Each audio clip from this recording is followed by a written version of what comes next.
আমি সঙ্গে রয়েছি নেহা। আজকে বিশেষ বিশেষ খবরের দিকে নজর রাখবো।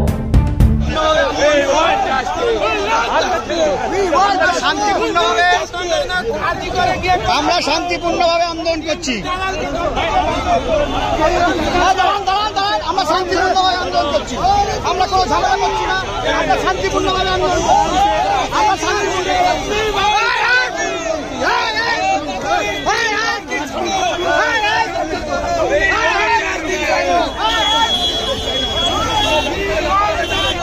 ছিল বিক্ষোভ দেখাচ্ছিলাম যাতে এই সরকারের একটাও মিনিট থাকতে না পারে।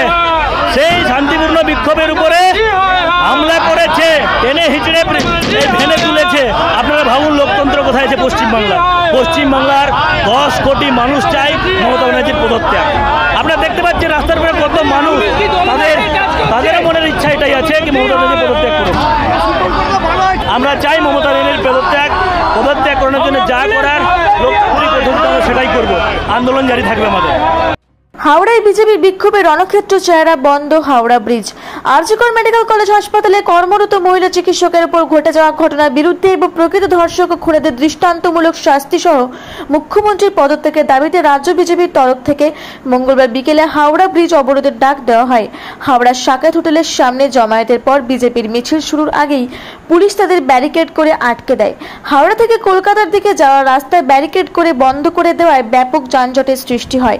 মিছিল করতে বাধা দেওয়ায় এদিন পুলিশের বিরুদ্ধে কার্যত ক্ষোভে ফেটে পড়েন দলের মহিলা কর্মীরা।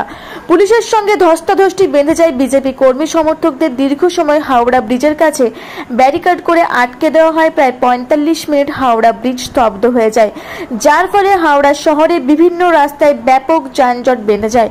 ঘটনাস্থলে বিজেপি কর্মীদের ট্রেনে হিঁচড়ে পিছন ফ্যানে তোলা হয়েছে। তবে প্রাথমিকভাবে জানা গেছে 10 থেকে 15 জন কর্মীকে ইতিমধ্যে গ্রেপ্তার করা হয়েছে। সব মিলিয়ে হাওড়া ব্রিজের রণক্ষেত্র চেহারা নেয় বিজেপির অবরোধে।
দেখুন, পশ্চিম বাংলায় যে তথাকথিত সরকার চলছে এর আর 1 মিনিটও থাকা উচিত নয়।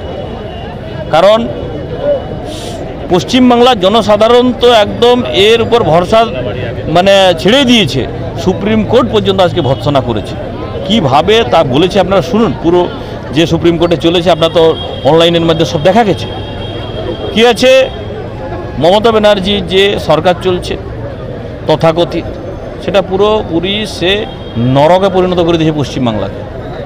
এখানে ক্রিমিনালের সঙ্গে মিশে গেছে প্রশাসন। ক্রিমিনালদেরকে বাঁচানোর জন্যে কলকাতা পুলিশ, পশ্চিমবাংলা পুলিশ উঠে পড়ে লেগে আছে। এই সরকার চলতে পারে না। আমাদের একটাই দাবি আছে, জনগণেরও একটাই দাবি আছে, 10 কোটি পশ্চিমবাংলাবাসীর চাই মমতা ব্যানার্জি পদত্যাগ করুক, আর তার জন্য এই কর্মসূচি আমাদের তার পদত্যাগের দাবিতে।